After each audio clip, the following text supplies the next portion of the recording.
नमस्कार दोस्तों, बात करते हैं आईडीएफसी फर्स्ट बैंक लिमिटेड की। 58 का स्टॉक हो चुका है, जो इसका 52 वीक लो है, यानी कि 56 रुपए के आसपास स्टॉक आपको दोबारा जाता हुआ देखने को मिल रहा है। कुछ बड़ी खबरों के बारे में बात करेंगे, यहाँ पे कुछ बाजार की चर्चा होगी, कुछ यूएस मार्केट की चर्चा होगी, और जो गिरावट हो रही है वो कहाँ तक जा सकती है उसकी भी बात हम यहाँ पे करने वाले हैं।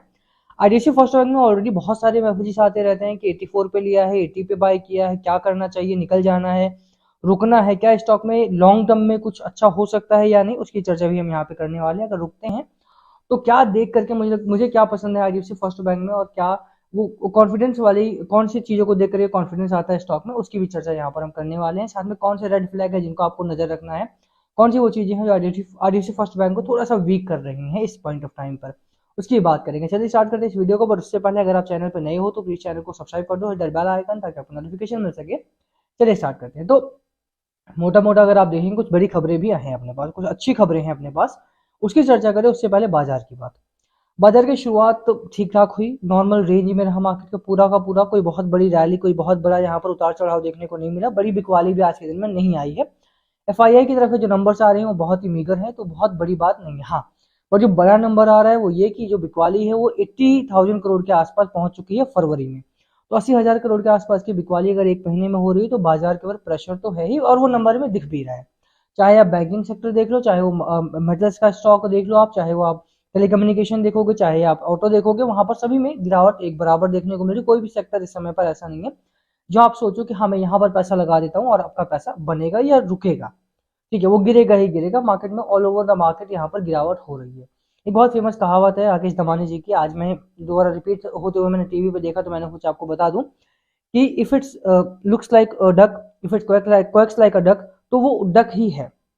अगर यहाँ पर बेयर मार्केट जैसी गिरावट हो रही है, आपके पोर्टफोलियो में डेंट दिख रहा है, so it's a bear market.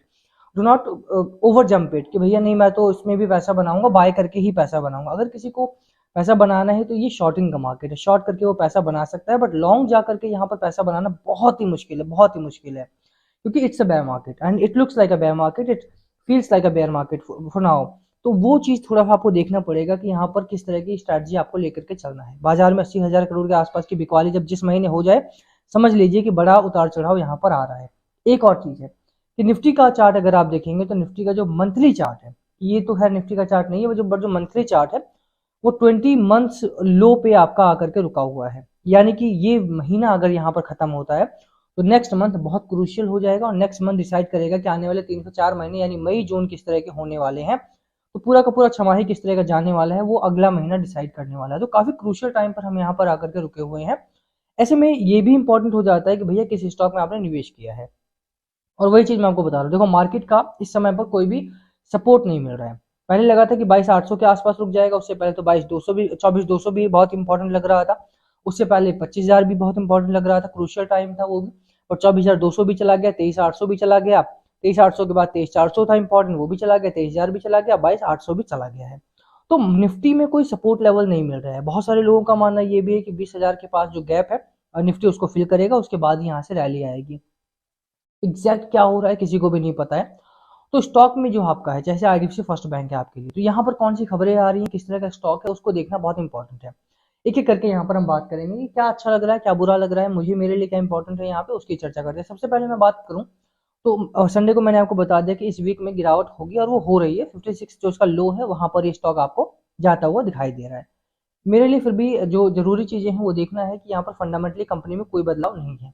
जो क्वार्टरली नंबर है वो अच्छे आए हैं, और अगर मार्जिन की बात करें, मार्जिन में थोड़ी गिरावट जरूर रही, बट एनआईएम वगैरह हो गया, वहां पर आपको एक तेजी देखने को मिली। जो इनका माइक्रो फाइनेंस का बिजनेस है वहां पर भी तेजी देखने को मिली, वहां पर भी स्ट्रेंथ है।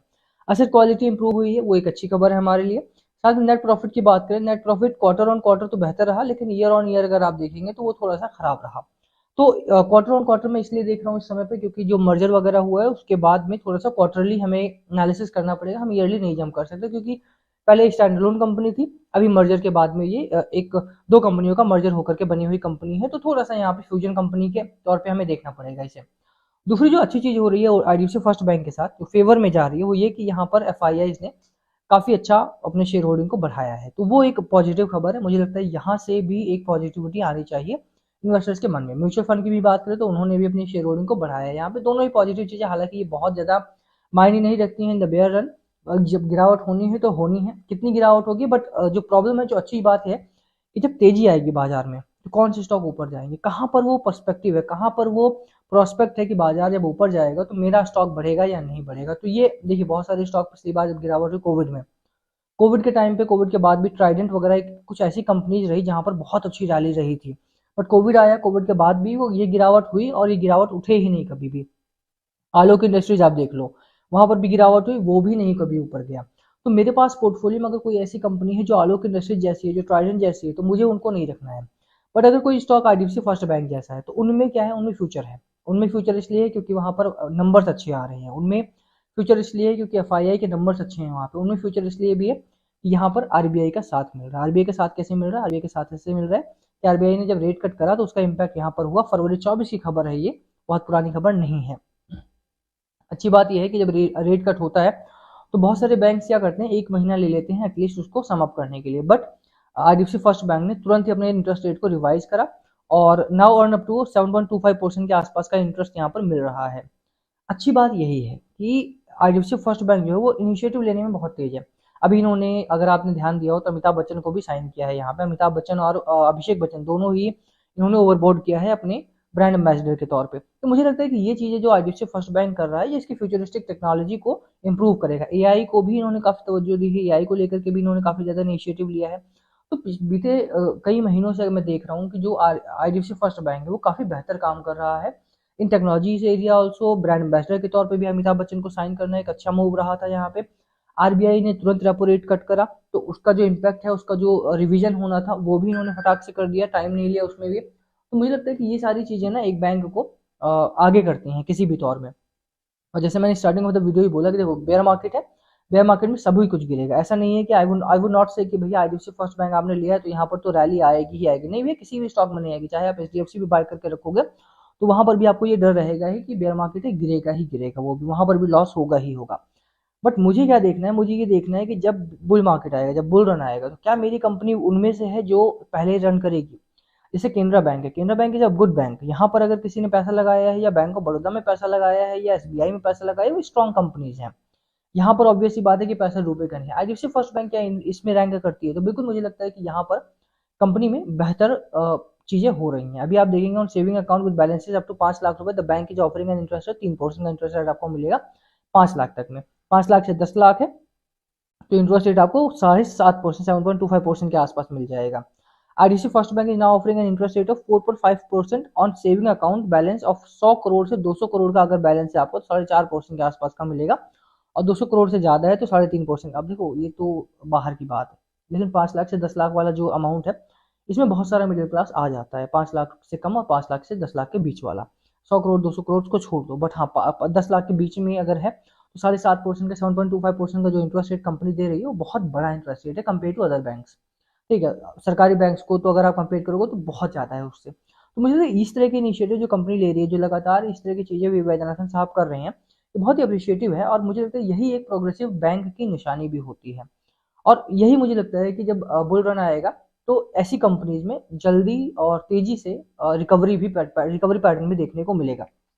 तो अभी क्या करना है, अभी करना ये है कि ये डिसीजन आपको लेना है कि भैया करूं क्या, मैं होल्ड करूं या निकल जाऊं यहाँ से, बाय करूं या फिर सेल कर दूं मैं स्टॉक को।